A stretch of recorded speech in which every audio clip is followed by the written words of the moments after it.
The Key to the Indian by Reid Chapter 9, In the Bungalow. The little crowd of children followed, shouting and jostling, for a long way through the hot, noisy, exotic streets. Matt got tired of holding the Omri puppet high above his head and handed him to a man walking beside him. He was an Indian, a servant, Omri guessed. At last the children stopped following, and the man lowered his arm and draped Omri by the strings over his shoulder. The pull on the headstrings on Omri's hair was simply agonizing, and Omri thought his hair would be pulled out before they got wherever they were going. Mercifully, Matt decided to ride rather than walk. He hailed a sort of cart with 2 wheels and long shafts, but to Omri's amazement, instead of a horse, it was pulled by a man in a loincloth and bare feet, who grasped the shafts in either hand and ran along, pulling Matt through the devastating heat. The servant didn't ride. He ran along behind, but Matt wanted to look at his purchase, so he took Omri away from the servant and laid him on the worn leather seat beside him. The awful pulling on his hair stopped. Omri lay on his face. He felt Matt examining his costume, fingering the silk. It seemed impossible he wouldn't notice that the doll inside the costume was warm and alive. But he didn't. Everything here was hot, which perhaps explained it. The rickshaw man ran through more streets and pulled up. Matt picked Omri up, by the waist, fortunately. Omri drooped at both ends. How he wished he were back in his own time. The controller, the one in charge. What on earth was going to happen when Matt inevitably noticed that he was alive? Maybe he'd think there was something devilish about him and destroy him. That would almost certainly happen if an Indian were to discover him. Maybe Matt would take a more rational, less superstitious view. But what was rational about this? The blazing heat abruptly cooled down as they entered a building. The light became dimmer. The windows were shuttered against the boiling sun. Omri became aware that he was sweating all over. He felt a faint swish of cool air coming and going, and risked a peep around as he hung upside down. He saw an Indian in a white turban and baggy trousers sitting cross-legged on a corner pulling rhythmically on a rope. Omri saw that the rope led upward to a huge swaying fan near the ceiling. The next moment everything went wild. He was flying through the air, and fear shot along his limbs. But the flight was short, and he landed softly on a piece of furniture. Matt tossed him a short distance into a wicker chair. Luckily it had a cushion on it. Omri heard Matt clap his hands. A servant came in and bowed, and Matt gave him an order, which, though it was in English, Omri was too wrought up to understand. Then Matt slumped into another chair, took off the solar toupee. He laid it on his knee, and scowled as he examined the brim.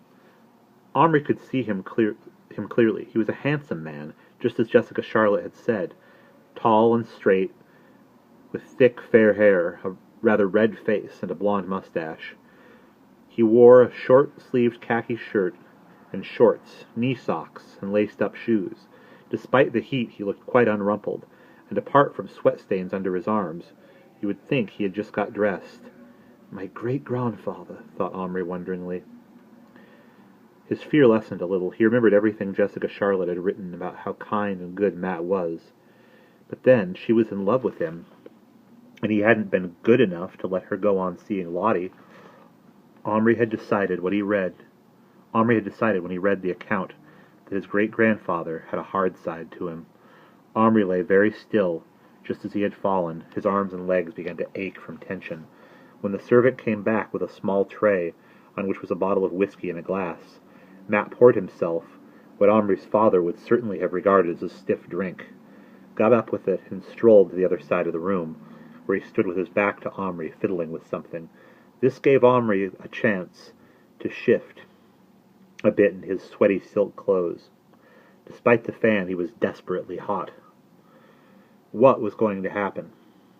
He thought about what had happened. What was the last thing before he had arrived here? They'd been in the car, the 3 of them, and his father had put the key into the ignition and switched on the engine. It came upon him with the force of a revelation. The little elephant he had brought him back. Obviously the key was magic after all. The original car key that had gone back with Jessica Charlotte. How could this be possible? Omri racked his brains. When they looked at her figure, the key had become part of it. held in her arms. The whole key had become plastic. It had gone back in time with her, as part of her. Could it be that just being for the journey part of Jessica Charlotte had put magic into it? Jessica Charlotte's gift magic? Or maybe it was what his father had said, that she had bent all her efforts on making the new key, the invisible, useless key, magic. Some of that focusing, the force of her will to satisfy their request, might have spilled onto the original key. It must have done, in which case he and his dad, could go back to Little Bear's time after all. Omri felt his heart leap. It could still happen, their great adventure, if Omri could get out of this unplanned, unscheduled, dangerous one. Wait. Omri's body must, at the moment, be in the front seat of the Ford, unconscious. Wouldn't his father notice? Wouldn't he guess at what had happened? Evidently not, or he would have turned the key and brought Omri back already. His father must think he'd just fallen asleep. But after a while, say a couple of hours, the time it would take to drive to Dartmoor, surely his dad would begin to wonder why Omri didn't wake up. If he tried to wake him and couldn't, he'd realize then. He would guess, as Omri had, that the key was magic. He would turn it in the ignition and bring him back safe. In fact, as soon as he stopped the car and switched off the engine, it would happen. Matt turned and came back toward Omri, a small, thin cigar in one hand and his drink in the other. He stood over the chair, looking down at him. Omri, trying to contain his wild trembling, lay as still as he possibly could. "You're a little beauty," said Matt. "That rogue robbed me blind, but I couldn't resist you. Maria will adore you. And Jessie will make you perform, perhaps." He took a sip from his glass and laid it down. "Come on, I'll take you to meet your lady friend." "His what?" Matt's hand reached out. Omri found himself praying that Matt would pick him up by the strings, even though it would hurt. If he picked his body up now, he would surely notice he was not a doll. But just as Matt's hand touched him, someone came into the room, and he turned sharply. It was another servant, a woman. She wore a plain green sari, with the end carried over her head. She put her hands together with the fingertips to her lips and bowed her head submissively. "Yes, Jyoti, what do you want?" "You sent for my husband, Sahib. He sent me in his place." "He knows he's in trouble?" "Yes, Sahib." "How could any man be so stupid as to paint a ceiling and not cover everything up underneath? Look at this!" He strode to his original chair and picked up the solar topi. "Look! Spots of paint! It's ruined. I shall have to get a new one." "I am truly sorry, Sahib. I will try to take paint away. Please, Sahib, do not punish my husband. He is not a careless man. He is full of grief that he did this thing." She kept bowing as she spoke, and there were tears in her voice as if she were really frightened. Omri watched Matt from his prone position on the chair. His face was redder than before, and he kept waving the solar topi angrily. "Very well, Jyoti. You take it and try to get the paint off. Then we'll see." His voice was stern.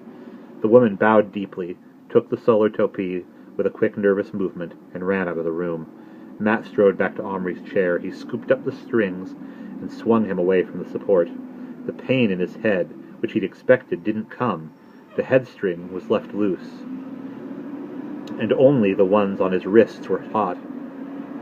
He hung from his wrists and swung helplessly as Matt carried him briskly from the room, leaving the old man pulling patiently on the fan rope. Omri let his head hang down and tried to subdue his fear. After a short walk along a corridor, Matt entered another large shuttered room. It was hotter than the other. There was no fan puller in here. It seemed to be some kind of storeroom. Big tin trunks were stacked against one wall. There were boxes and pieces of furniture and a crude bed made of wood with woven strings for a mattress. Peeping from under his hair, Omri saw something weirdly familiar lying on the bed. It was the big knapsack, only now it was clear and new, with all its straps and a bright tan color with silver buckles. Leaning against it in a sitting position was another puppet. It was a girl puppet, Omri noticed, with flowering jewel-colored clothes and glimmering mock jewelry. Her hair was hidden under a bright blue scarf with a silver border. She had gold shoes with turned-up toes. Her strings were arranged carefully above her, over the top of the knapsack. It wasn't till he was level with her that Omri noticed something unbelievable. He got such a shock that he made a sound, but fortunately Matt was coughing over his cheroot and didn't hear it. He sat Omri down beside the girl puppet and carefully dropped his strings over the top of the knapsack so they wouldn't get tangled. "There," he said waggishly. "You two are a pair. Sweethearts, eh? A gift for my sweetheart. Be good now." He turned and walked out, leaving a fragrant trail of cheroot smoke behind him. Omri waited till the door closed. Then he looked again at the girl puppet at his side. The girl puppet at the same moment turned her head toward him. They stared at each other. She had Gion's face. And that's the end of Chapter 9.